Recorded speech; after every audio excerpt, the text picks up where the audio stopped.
then the idea is to acknowledge the emotion, to know it, to watch it in the body, but to not get into the story that's feeding it, because the story is like the fire which is keeping it burning. So suppressing the emotion is different from knowing the emotion. What has an impact on the body is trying to shut stuff down.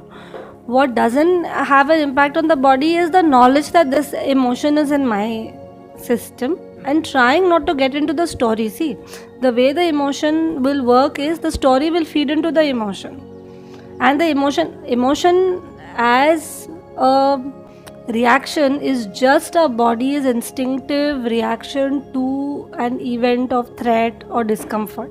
When that event ceases, the emotion ceases, technically.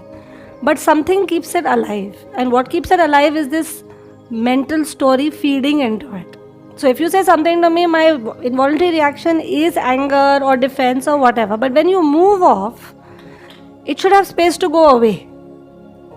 I'm suppressing it only when there is a story going on in my mind, which is like it is keeping on feeding my emotion, right? And then I'm keeping the story and suppressing the emotion. Now that's not helpful.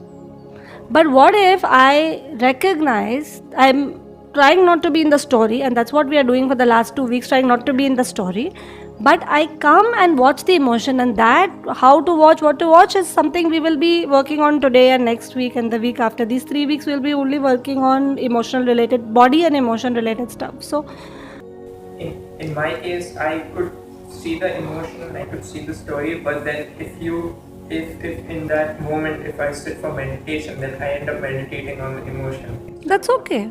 That's okay. To know the emotion, yeah, if the emotion is coming up for meditating, you have to first have acknowledgement of the emotion, that one, that I am angry, two, that it's okay to be angry in this situation, like it's okay as in it's not a story, but just that it's there, so it's okay right now.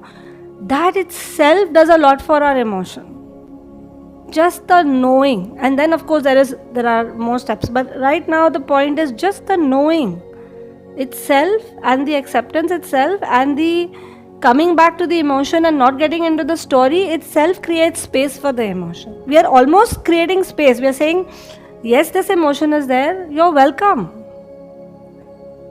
There's no push. You see the difference? In fact, there's a welcome. Now it's very difficult to welcome unpleasant stuff. Therefore the storytelling. Why, because of whom, if that person had not, if I should have, blah blah, whatever. All of that is storytelling. But what about just welcoming and saying, yeah, this is there right now, so for now, welcome. Just that itself is changing the relationship with the emotion. You're getting in touch with pure experience as opposed to getting in touch with interpreted experience. Emotion is pure experience. The story of the emotion and the whole thing that we usually feel, which is interpreted experience. It's experience with personal masala. Let's put it this way. So we want to, as far as possible, be connected to pure experience.